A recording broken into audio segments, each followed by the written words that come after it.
Hi there, I'm Chris Schnepp, the host of the Principal's Den, and today I've been invited to Mrs. Martin's house to talk to her about writing. And she has a very unique way in which she judges paragraphs by using Oreos. I hope you enjoy today's show.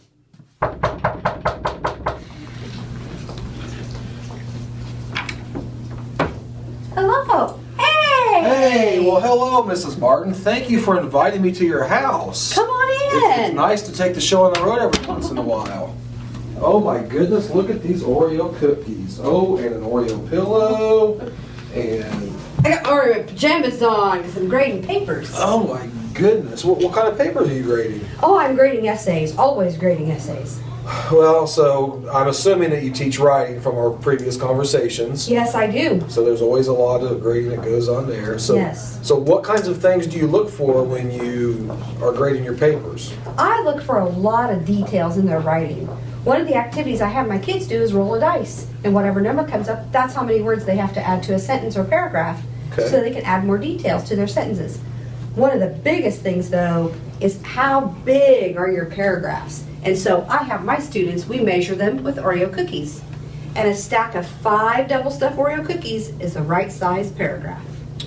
Wow, I've never heard of that before. Where did you come up with that idea? Well, I like Oreos, as you can tell. And help yourself. I like Yeah. Oreos too. You can have some Oreos. I always have some to share. Oh, yummy, yummy. But my students weren't getting paragraphs that were big enough, and so I started bribing them with cookies a long time ago. So now we just measure them with Oreo cookies. And that works out pretty good, huh? It works out perfectly. My students know exactly how big a paragraph is. So then do they get to eat their Oreos when they're done with their writing? They sure do. Wow. So besides the paragraph, and how many paragraphs you said they had to write? Oh, we never write less than 3 paragraphs. Less than 3. And Because every story has a beginning, middle, and end. That's at least 3 paragraphs. Okay, so you have them write more than 3 paragraphs? Oh my goodness, yes. Lots. In fact, the essays that I'm grading right now, the students have at least 5 paragraphs. 5 paragraphs. Interesting. So what, like the first and the last paragraph, I mean, does each paragraph mean something different? Yeah, depending on the type of writing. If it's a story, lots of times there's a beginning, middle, and end. So they do it in 3 paragraphs. If there's dialogue, if there's conversation, it may be lots of little paragraphs. But if it's another essay, like an expository writing, like we're doing a persuasive writing that I'm grading right here, they've got an introduction, they've got the conclusion at the end, and then they've got 2 body paragraphs that tell reasons to support their opinion, and then they have a whole paragraph that's a counter argument and a defense. Now, your students are also required to do a writing prompt like this when they take their I-STEP test, is that correct? They do on the I-STEP test, and this year we get to do it online. Well, that'll be different. And so we've spent a lot of time practicing our typing skills. And the best thing about this new format that we're doing with it online, the writing prompt is right there the whole time. And so the kids will look back at it more often, and I think they'll do a much better job writing. Will your Oreo plans stack up to that too? I think the Oreo plans will still stack up. My kids still know what a good paragraph looks like. Well, that's good.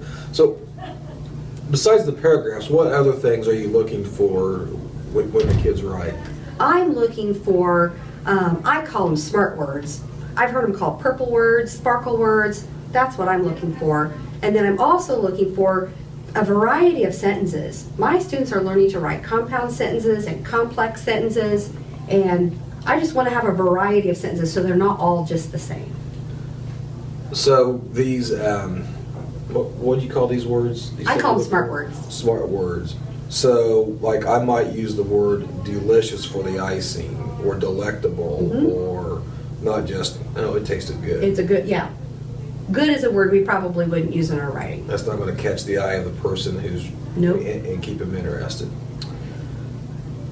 Well, I'm just amazed at all these collectibles that you have. Oh, God, I thought there might have been something in there. I'll spill it all over me. So, I'm assuming you put milk in this, and then you dunk your cookies in there. Oh, you dunk your cookies in it, yeah. You got your pillows. And how many do you have other collectibles around your house with Oreos? I don't have a lot at home. You just this little dab here at home, but I keep most of it here at school. No. I even have Barbie dolls that are Oreos. Really? And I have a watch and a mouse pad and tons of cookie jars. Well, I would think that it would be like a good hook or good catch for the kids, and kind of something different. And I may start writing myself instead of doing shows if I want to get 5 cookies every That's time right. I write a paragraph. I mean, There you go. I gotta work on this. Well, I appreciate so much from you inviting me in your home and letting me see your Oreos and talk about how you do writing. I'll be excited to see how your kids do, because it sounds like they're very well prepared for their I-STEP test, and it sounds like they're going to do a good job. They are ready, and I can't wait to see what they do for us. Well, thank you. Again, thank you. And thank you for watching this episode of the Principal's Den. I'm going to enjoy a few more Oreos with the delectable icing in the middle.